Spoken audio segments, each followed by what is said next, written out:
In the winter of 2017, Oshawa, Ontario, residents were rattled by a gruesome discovery. Two plumbers, Sean Farnton and Jeremiah Wildeboer, were called to an apartment building after one of the tenants from the main floor complained of clogged drains. And as they worked away at the pipes, they came across a flesh-like substance. Welcome back to True Stories. Join our family in exploring some of the most twisted true crime cases. As always, don't forget to give the video a thumbs up and subscribe. Now, let's get into it. They recalled the odor was hideous, and it didn't look like anything they had ever seen before. They ended up pulling out around 14 meters of flesh and reported it to the police shortly after that. After some digging, the cops confirmed it was a body. The remains were found in the building's basement apartment, where a tenant named Adam Strong lived.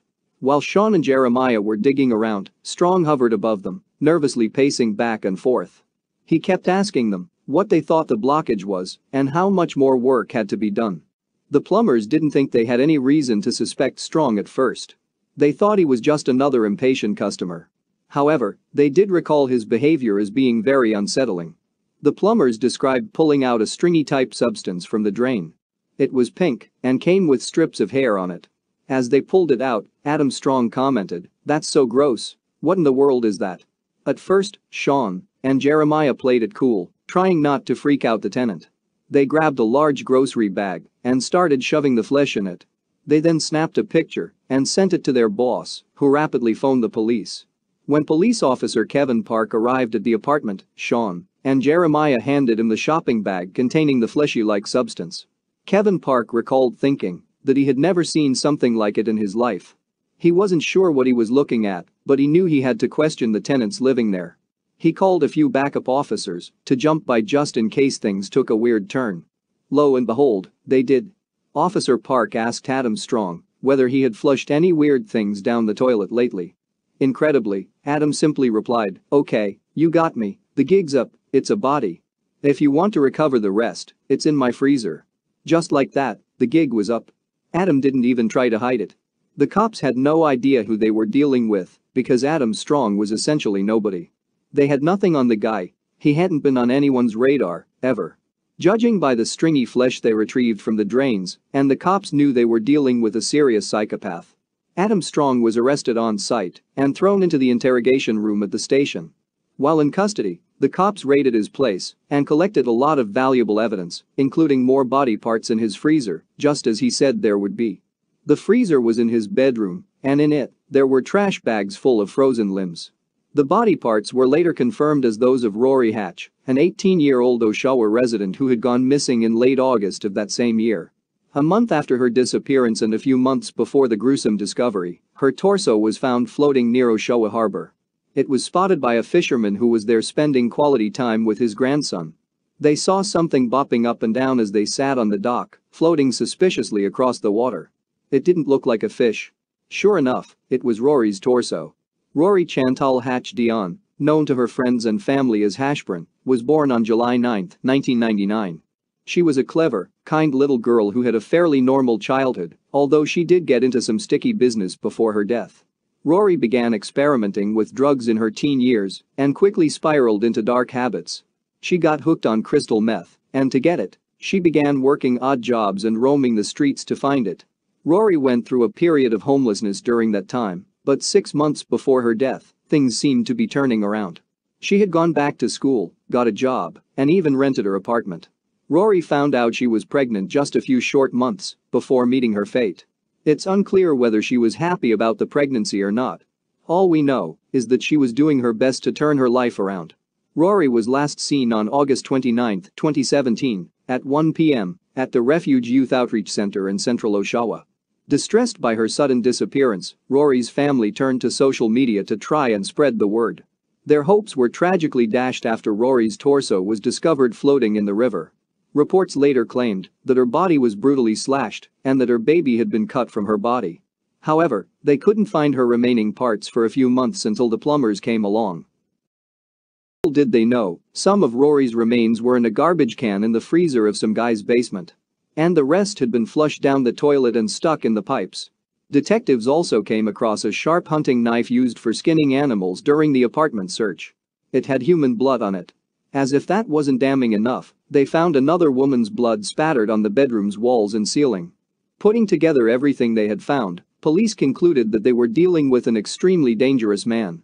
"I understand I'm in a lot of trouble," Adam told officers, who began questioning him about the body parts, the blood, and the large knife.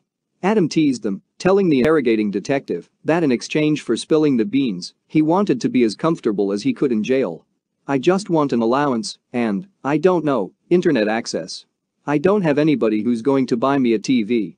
The fact that Adam could just sit there and demand those things really proves how cold and detached he was from the situation. I'm sure the police officer really held himself from beating Adam up in the interrogation room. He knew he had to get some information out of him, so he tried to respond as humanely as possible. Finally, Strong began giving details about the dismemberment and disposal of Rory's body. "Tried to flush her down the toilet, but unfortunately, it was foiled by inadequate plumbing, and that is a freaking shame for me," he said to the officer. The police quickly understood whom they were dealing with. But they tried one last thing to see if they could get an inkling of regret or compassion out of him. They told him that she was pregnant. "She was not pregnant. I don't want to go into how I know, but I know," he replied. The officer explained that she was just barely pregnant, not even 3 months yet, at which point he snapped back, "I could bet my life. There's no way getting around that I chopped her." Adam stood his ground. During the interrogation, Adam asked for a lunch break, in which he shamelessly demanded a meal from Wendy's Triple. Adam Strong didn't just ask for chicken wraps and a television in his prison cell. The murderer had the audacity to tell the detective, "I don't know how appropriate this is, but I would like you to pass on to her mother and father my condolences." This comes to show just how much of a psychopath he really is. He said it with a straight face, as if it was the most reasonable thing ever, to shove a woman's remains down the toilet and then tell her parents, "I'm sorry for your loss." The reason Adam was so nonchalant about the whole thing was that he was in the gutter anyway. He was poor, lonely, and bored. Being thrown in prison didn't sound all too bad. Surely, a cell sounded better than the dumpster he was currently living in. It's terribly annoying to think that law enforcement was basically doing this guy a favor by locking him up in prison. As Adam was being interrogated, the police were working on another DNA match they found in the basement, belonging to 19-year-old Candace Fitzpatrick, who disappeared in 2008. That's a whopping decade before Rory was killed. Like Rory, Candace was also a troubled teen. She was addicted to drugs and even spent a few months living on the streets. Like Rory, she was an easy target. When confronted with her DNA, Adam denied any wrongdoing. All he said was that she had been in his apartment. Adam acted all surprised when he found out that police had found a knife with Candace's DNA on it. He said he had intended to throw the knife away, as well as other evidence in his apartment, but that he simply hadn't gotten around to it before the cops came knocking on his door. Further in the interrogation, Adam began opening up about his troubled childhood. Ever since he was a kid, he admitted, he enjoyed killing animals. He had violent fantasies about slaying helpless, living creatures. "I have all the characteristics of a serial killer," he said, "like killing small animals. I loved killing woodpeckers, for some reason. While it's normal for kids to step on ants and other little critters, killing woodpeckers or other larger organisms is a worrisome sign." According to Adam, he was sexually assaulted by his babysitter, a woman, when he was 4 years old. He said he repressed it for a few years, but, at the age of 7, started having deviant thoughts. The fact that he had been traumatized doesn't surprise me, but it really doesn't justify his actions as an adult. An adult man who butchered 2 women and shoved their remains in the toilet and the river nearby shouldn't be given a reduced punishment for having a terrible childhood experience. At one point, the search of Adam's home was halted because one officer came upon a suspicious and potentially explosive package. They sent a robot to deal with it safely. It turned out to be a pipe bomb. Fortunately, it was disabled before any harm was done to the crime scene and the valuable evidence. However, by that point, even if it had exploded and destroyed some of the proof, the police had more than enough evidence against him. Among the items taken from Adam Strong's apartment and sent to the lab to be further inspected were his clothing, tools, mattresses, swords, and, this one is creepy, an actual autopsy table located behind his couch. Taking all those objects into account, Adam was finally charged with the first-degree murder of Rori Hache and Candace Fitzpatrick. Adam looked the judge in the eye and pleaded not guilty for their deaths in the courtroom. Adam's not guilty plea didn't matter at all. The judge, as well as the jury, as well as anyone sitting in the courtroom during the trial, were 100% sure he was guilty. He was charged with murder and sentenced. The judge gave him 18 years in prison for the manslaughter of Candace Fitzpatrick and life in prison with no parole for 25 years to be served for the murder of Rori Hache. Needless to say, no one in the room felt bad about the decision.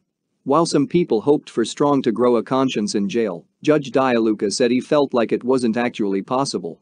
He said that Adam had demonstrated in the clearest way possible that there was no reasonable prospect for rehabilitation. But what do you think?